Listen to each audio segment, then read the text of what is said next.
Hello everyone, welcome back to our channel Nandini Partha blogs. And আমি নন্দিনী চলে যাচ্ছি আবার একটা নতুন ব্লগ নিয়ে। আশা করছি সবাই খুব ভালো আছো এবং এখন থেকে আমার ব্লগটা স্টার্ট করছি। এখন হচ্ছে ভোর 4টে আর আমাদের একটু বাদেই ট্রেন আছে। তো চলো যাওয়া যাক। আশা করছি টাইটেল আর থাম্বনেল দেখে তোমরা বুঝেই গেছো যে আমরা কোথায় যাচ্ছি। তাও বলে দিই, আমরা যাচ্ছি শিবগাদি। তো আমি ফার্স্ট টাইম যাচ্ছি, মারা যাচ্ছে সেকেন্ড টাইম, আর বাকি অনেকে আছে যারা ফার্স্ট টাইম যাচ্ছে। তো ফুল ফ্যামিলি আমরা এখন চলেছি।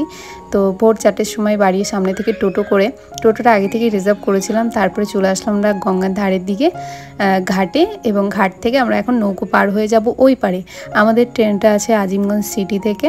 তো আমাদের 4:20 ট্রেন, আমরা এখন চেপে পড়েছি নৌকোতে। তো চলো যাওয়া যাক, বাকি কথা যেতে যেতে বলছি। আর এইদিকে দেখো ভোর 4টের সময় তো বাবাই উঠে পড়েছে, একবারে টুকটুক করে তাকিয়ে সব কিছু দেখছে যে আমরা কোথায় যাচ্ছি, আর প্রচণ্ড পরিমাণে ও এক্সাইটেড। তো চলো, এই দেখো আমরা চলে এসেছি এখন স্টেশনে আসলাম। তারপরে ট্রেন তো তখনও এসেছিলো না, তবে আমরা জায়গা মতো দাঁড়াতেই ট্রেন ঢুকে পড়েছিল।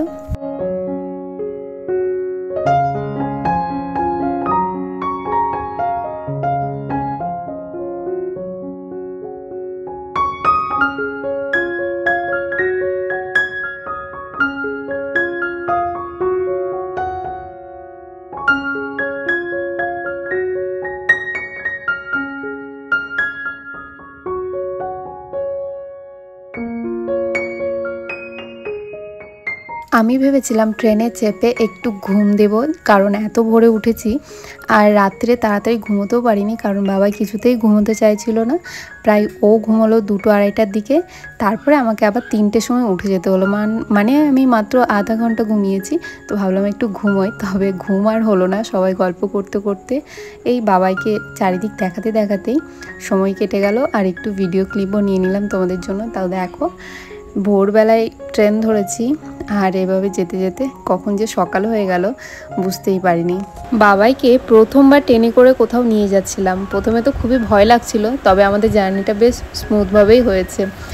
তো ভাবছি নেক্সট টাইম কোথাও যাওয়াই যাবে বাবাইকে নিয়ে ট্রেনে করে। তো ট্রাই করে দেখবো আরও একবার।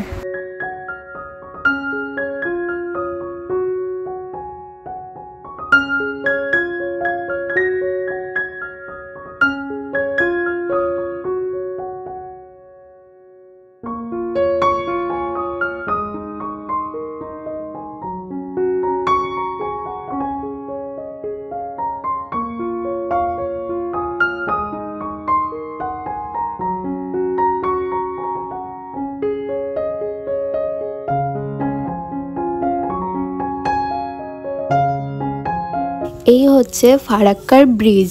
আমি তো এর আগে 2-1বার দেখেছি, মানে মালদা, তারপরে তারও অন্য জায়গায় যাওয়ার সময়। তো তোমরা কারা কারা দেখেছো জানিও অবশ্যই। ভাবলাম একটা ভিডিও ক্লিপ নিয়ে নিই। আর এখানে দেখো সবাই সেই মনে হচ্ছে ক্লান্ত, একটা আধা আধা ঘুম যেমন হয় না, সবাই দেরিতে ঘুমিয়েছে এবং সকাল সকাল উঠে পড়েছে সেই জন্য। তো আমরা ট্রেন থেকে নেমে পড়েছিলাম বারারোয়া স্টেশনে, এবং সেখান থেকে টোটো ভাড়া করে আমরা সোজা এখন যাচ্ছি, আমাদের গন্তব্য হচ্ছে শিবগাদি। আমরা ফুল ফ্যামিলি টোটোতে এঁটে গেছিলাম পুরোপুরি, হাঁটো হয়ে সবাই মিলে বসে এখন যাচ্ছি। আর না, রাস্তায় প্রচণ্ড বৃষ্টি হচ্ছিলো, অনেকে হেঁটে হেঁটে যাচ্ছে। সব থেকে বড়ো ব্যাপার তারকেশ্বরের থেকেও এখানে হেঁটে হেঁটে যাওয়া, কারণ এখানকার রাস্তা একদম ভালো না। এখানে হেঁটে যাওয়া তারকেশ্বরে যাওয়ার থেকেও অনেক কঠিন।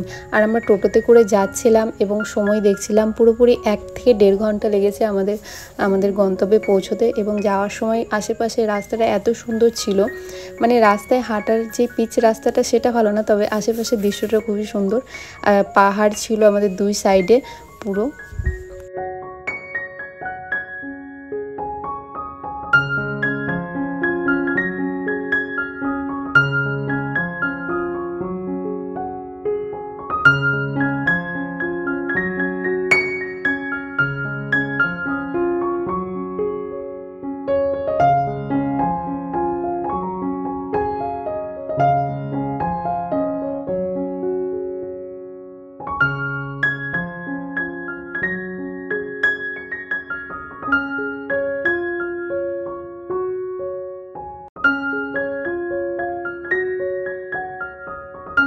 আশেপাশে প্রকৃতির সৌন্দর্যগুলো উপভোগ করতে করতে ফাইনালি আমরা পৌঁছে গেছি শিবগাদি। পুরোপুরি 1 থেকে 1.5 ঘন্টার মানে যাত্রা কমপ্লিট করে। তো এখান থেকে না টোটো বা অটো কোনো গাড়ি যেতে দেয় না, মানে মন্দির থেকে অনেকটা প্রায় দূরের রাস্তাতে ওখানেই থেমে যেতে হয়। তো ওখানে আমাদের অটোটা থেমে গেল, তারপরে আমরা নেমে অনেকটা পথ মন্দিরের সামনে পর্যন্ত হেঁটে হেঁটে আসলাম। আর এইটুকু রাস্তা, কিন্তু এইটুকু রাস্তায় হেঁটে আসাটা খুবই কঠিন, কারণ এই রাস্তাটা এত খারাপ, এত কষ্ট হচ্ছিলো হেঁটে যেতে, পুরো পাথরগুলো উঠে উঠেছিল। যাই হোক, তাও বাবার নাম করে চলে আসলাম আমরা। আর আশেপাশে দোকানগুলো তো দেখলে ওখান থেকে ভোগ নেওয়া যায়, অনেক রকম জিনিসও কেনা যায়। তো এই হচ্ছে গেট, মানে শিবগাদির হচ্ছে মন্দিরের। আর ওখান থেকে সিঁড়ি শুরু, প্রায় অনেকগুলো সিঁড়ি আছে এখানে। দিয়ে আমরা দুজনেই উঠলাম কষ্ট করে, সিঁড়িগুলো সমস্ত পার করলাম। বাবাই ওর পাপার কাছে ছিল। দেখো, কথা বলতে বলতে আমরা অনেকগুলো সিঁড়ি পার করে প্রায় অনেকটা উপরে উঠে মন্দিরের সামনে চলে এসেছি। এই হচ্ছে মন্দিরের সামনেটা, সামনের পাহাড়টা দেখো। আর যেহেতু আজকে বৃষ্টি হয়েছে, যার জন্য আরও বেশি দেখতে সুন্দর লাগছে। পাহাড় থেকে ঝর্ণার জল খুব বেশি পড়ছে, কারণ বৃষ্টি হয়েছে আজকে সকাল থেকেই, প্রচণ্ড পরিমাণে বৃষ্টি। আর যখন বৃষ্টিটা হয় না বা কম হয়, তখন জলটাও কিন্তু কম পড়ে, যার জন্য আজকে বেশি সুন্দর লাগছিল দেখতে। বৃষ্টির জন্য জলটা দারুণ মানে পড়ছিল, যখন এত সুন্দর লাগছে ঝর্ণাটা। মন্দিরে ঢুকতেই ঝর্ণার জলটা পুরো মাথার ওপর পড়ে তোমাদেরকে ভিজিয়ে দিবে, এরকম একটা মানে অবস্থা। তো আমার বেশ ভালো লাগছিল। দেখো, মন্দিরের গেটের সামনে কত জল পড়ছে, আর সবাই এভাবেই যাচ্ছে। তো আমরাও বাবাইকে নিয়ে ঢুকে পড়লাম মন্দিরের ভেতরে। তবে আমি তোমাদের সাথে মন্দিরের বাইরের ভিডিওটাই শেয়ার করলাম, মন্দিরের ভেতরে আমি ভিডিও করতে পারিনি, প্রচণ্ড পরিমাণে ভিড় ছিল যার জন্য। তো আমি আর রিস্ক নিলাম না, কারণ চারিদিকেই পাথর, একবার পড়ে গেলে প্রচণ্ড লেগে যাবে। তো আর হাতে হচ্ছে জল ঢালার জন্য জল ছিল, ফুল ছিল, আর ক্যামেরা করতে পারিনি। আর বাবাইয়ের পাপার কাছে বাবাই ছিল, যার জন্য মন্দিরের ভিডিওটা করতে পারিনি। মানে ভেতরেরটা বাইরে থেকে তোমরা দেখে নাও, যদি কোনোদিন আবারও আসতে পারি মন্দিরের ভেতরটাও তোমাদের সাথে শেয়ার করব। তো এই দেখো, বাবাই খুব খুশি, বাবাই ঘন্টা এদিকে বাজাচ্ছিল। তো আমাদের সমস্ত পুজো টুজো করে ভিডিও করা, ফটো তোলা সব কমপ্লিট হয়ে গেছে। আমরা এখন নেমে যাচ্ছি, দেখতে পাচ্ছ কতটা ভিড়। তো এখন নামছি সিঁড়ি দিয়ে, আর নিচে দেখো কত লোক নামছে, দেখতেই দূর থেকে এত সুন্দর লাগছে। এদিকে বাবাই আর বাবাইয়ের পাপাও আস্তে আস্তে আসছে।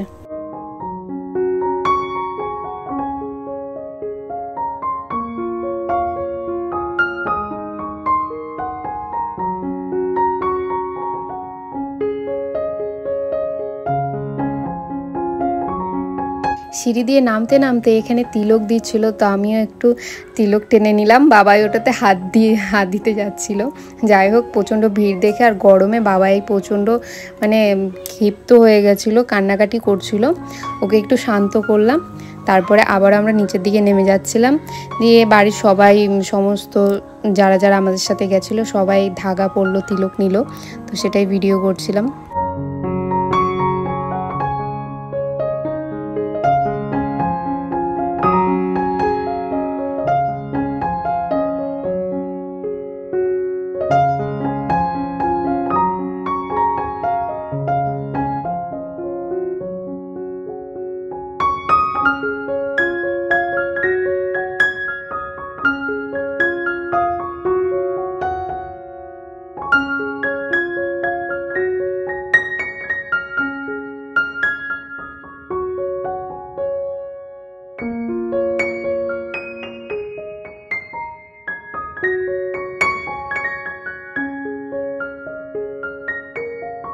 এখানে যেহেতু পাহাড়ি রাস্তা, মানে পাহাড়ের এই সিঁড়িটা উঁচুতে উঠতে যতটা কষ্ট হয়, নিচে নামতে কিন্তু অতটা কষ্ট হয় না।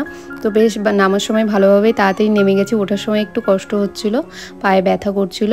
আর দেখো, নেমেই আমি সোজাসুজি চলে এসেছি আচারের দোকানে। আমার দারুণ লাগে এই আচারের দোকানগুলো, গন্ধতে আমাকে টেনে টেনে নিয়ে যায়, যার জন্য ফার্স্টে আচার নিয়ে নিলাম। আমি নিয়েছিলাম চালতার আচার, লঙ্কার আচার, আর বাড়ির সবাই অনেকেই নিয়েছিল। তো এখান থেকে আচার ফাচার নিয়ে আমরা পুরোপুরি সোজা চলে গেছিলাম খাওয়ার খেতে। ওখানে খেলাম আগে, প্রচণ্ড খিদে পেয়ে গেছিলো, কারণ অনেক বেলা হয়ে গেছিলো, আমি বেশিক্ষণ না খেয়ে থাকতে পারি না। তারপরে পাশের দোকান থেকে সবাই ভোগ টোগ নিল। এবং ওখান থেকে আমি ডুগডুগিও কিনেছিলাম বাবাইয়ের জন্য, বাবাই খুব পছন্দ করে। তো অনেক কিছু বেশ কেনাকাটি করেছিলাম আমরা। এই দেখো আমার খাওয়ার, এখানে নিরামিষ আমি ভাত তরকারি খেয়েছিলাম, লুচি টুচু খেলে যদি গ্যাস হয়ে যায় তার জন্য। তারপরে আরেকটা মন্দিরে চলে এসেছিলাম আমরা প্রায় অনেকটা পথ জার্নি করে। এই মন্দিরটার নাম আমি ভুলে গেছি, আমি স্ক্রিনে মেনশন করে দেবো তোমাদেরকে, আর ভয়েস দেওয়ার সময় ভুলে গেছিলাম। এখানে বেশ অনেকগুলো সিঁড়ি আছে, তবে এই সিঁড়িটাও আমরা এক টানা উঠেছি, আগের সিঁড়িটার মতনই। আমরা কোনো জায়গায় থামিনি, এক টানা সিঁড়িতে উঠেছি। বাকিটা কিন্তু অনেক থেমে থেমে যাচ্ছিল, পায়ে ব্যথা করছিল বলে, তবে আমরা একটু থামিনি, পুরো এক টানা উঠে গেছি। আর এই মন্দিরেও বেশ অনেক সুন্দর সুন্দর জিনিস ছিল, হনুমানজির মন্দির ছিল, দুর্গা ঠাকুরের ছিল, তারপরে সীতা রাম লক্ষ্মণের ছিল, আর হচ্ছে অনেকগুলোই মন্দির ছিল, বেশ শিব ঠাকুরের ছিল। তো সমস্ত আমরা ঘুরলাম, মন্দিরটা খুব সুন্দর। আর এটাই আমাদের লাস্ট ঘোরা ছিল। আর একটা আমরা মতির ঝর্ণা বলছে, ওখানে যাওয়ার কথা ছিল, কিন্তু আমাদের ট্রেনের টাইম হয়ে গেছিলো, আমরা অনেকটা লেট করে ফেলেছিলাম শিবগাদির মন্দিরে, যার জন্য ওখানে আমাদের যাওয়া হয়নি। আর এখানে আমাদের ভিডিওটাকে এন্ড করব, এর থেকে বেশি ভিডিও আমি করতে পারিনি। এই মন্দিরটা দর্শন করে আমরা চলে গেছিলাম একবারে সোজাসুজি স্টেশনে, আর যাওয়ার ভিডিও আর করলাম না, প্রচণ্ড ক্লান্ত হয়ে গেছিলাম এবং ফোনেও আর স্টোরেজ ছিল না।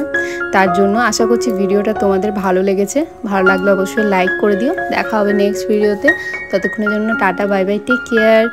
আর তোমরা কারা কারা শিবগাদি গেছো অবশ্যই কিন্তু আমাকে কমেন্ট করে জানিও। এই হচ্ছে সেই মন্দিরগুলো, দেখে নাও। আর ভিডিওটা এখানে এন্ড করলাম, এরপরে আমরা বাড়ি চলে গেছিলাম, ব্যাস সেইটুকুই। তো চলো টাটা।